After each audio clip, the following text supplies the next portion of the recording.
All things, the Buddha said, are rooted in desire, which means that things are always moving. A desire doesn't just sit there.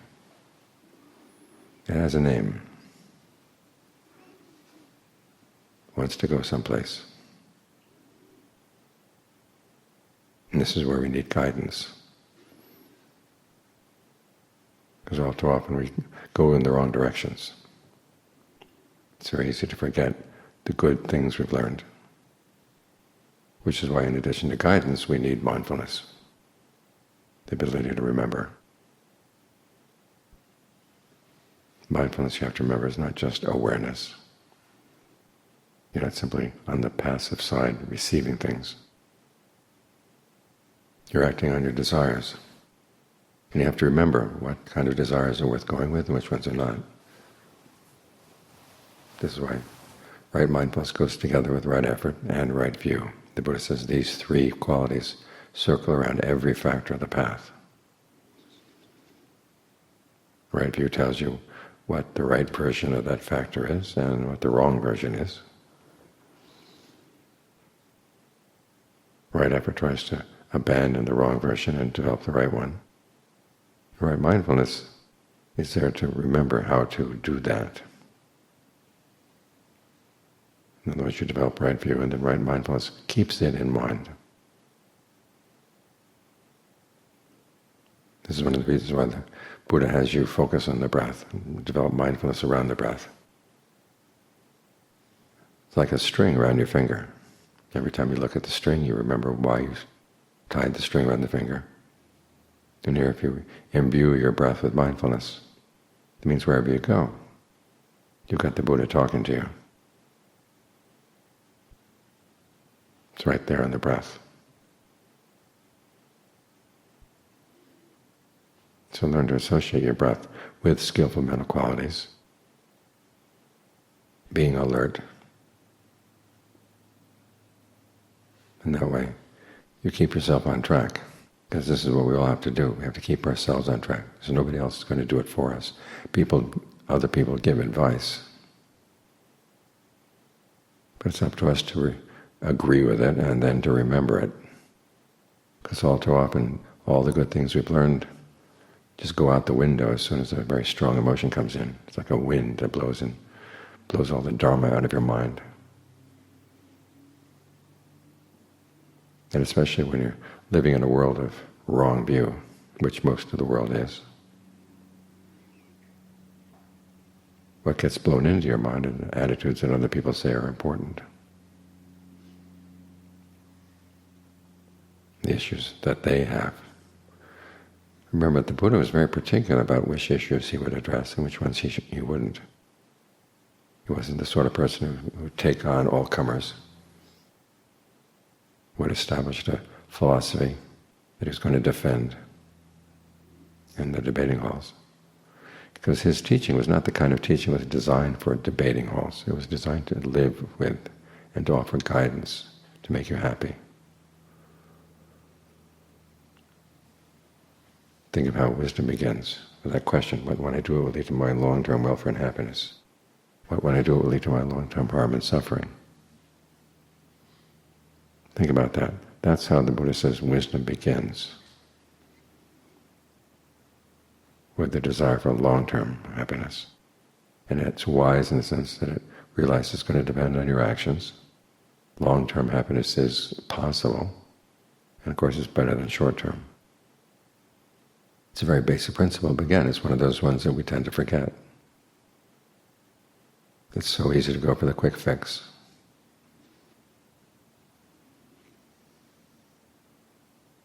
But remind yourself, for genuine happiness, it has to have a quality of wisdom about it. When it's wise, then you can begin to trust it. The same with compassion. You realize that if your happiness depends on other people's suffering, it's not going to last.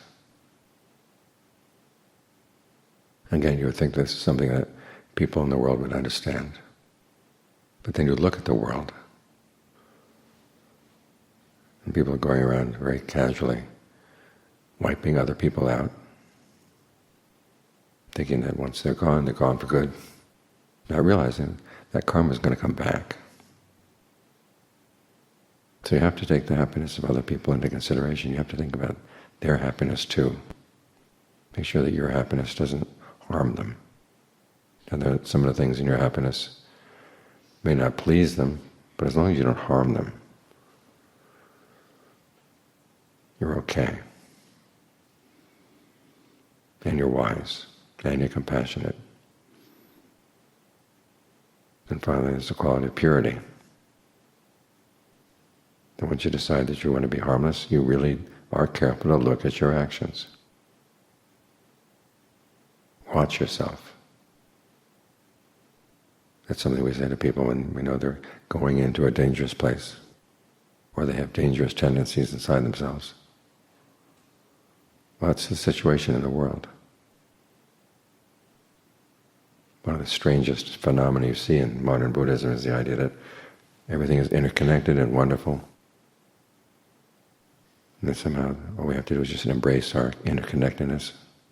We'll instinctively know the right thing to do, and we'll automatically be compassionate, kind, good.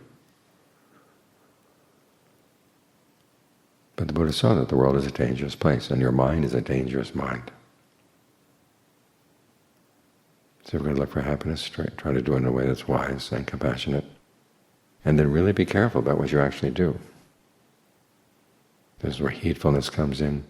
The Buddha's instructions to Rahula about looking at your actions, starting with the intention and looking at the actual results you're getting while you're doing it, and then the long-term results, and then learning from that. Stocking your mindfulness with better and better knowledge, better and better things to remember. That's how you make yourself pure, he said. In other words, you don't just mouth words of wisdom or mouth words of compassion. Your actions really are wise, they really are compassionate. And your good intentions are not just good, but they're also skillful. This is a skill we have to master. The Buddha is basically saying, if you look for your happiness in the right way, you develop wisdom, compassion, purity, all the qualities of the Buddha himself. And then as you learn these lessons, you keep them in mind to make sure that your desires keep going in the right direction.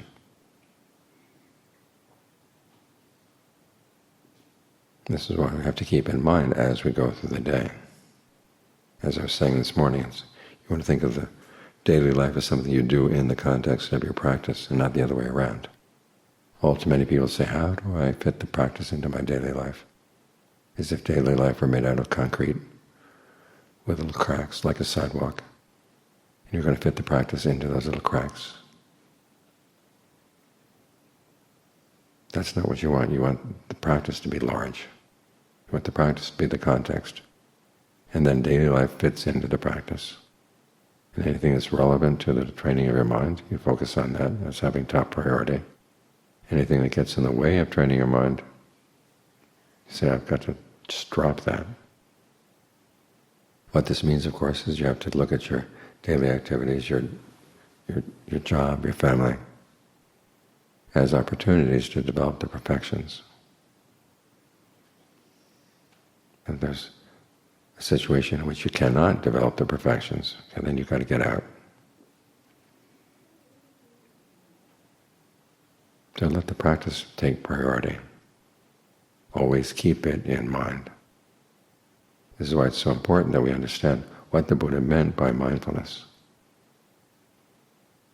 The word sati comes from a Vedic term which means to remember. And some people say, well, when the Buddha picked up the term, he just used it in a totally different way.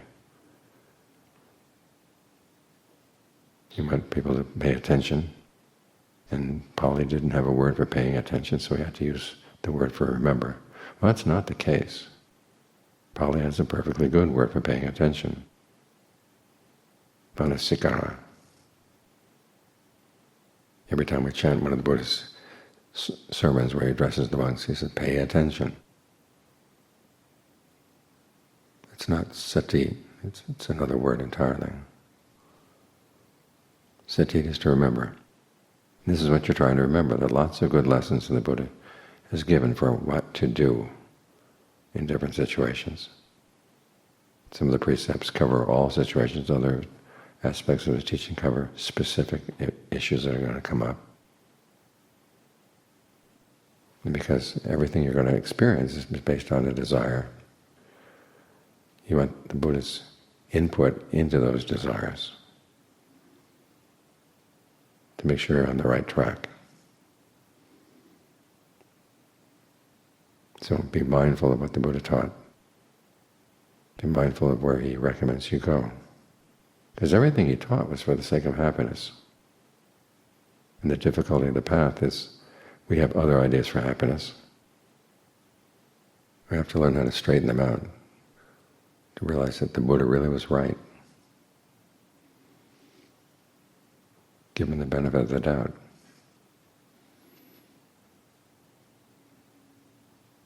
As he said, there was that time when the Jains said that happiness is found through pain.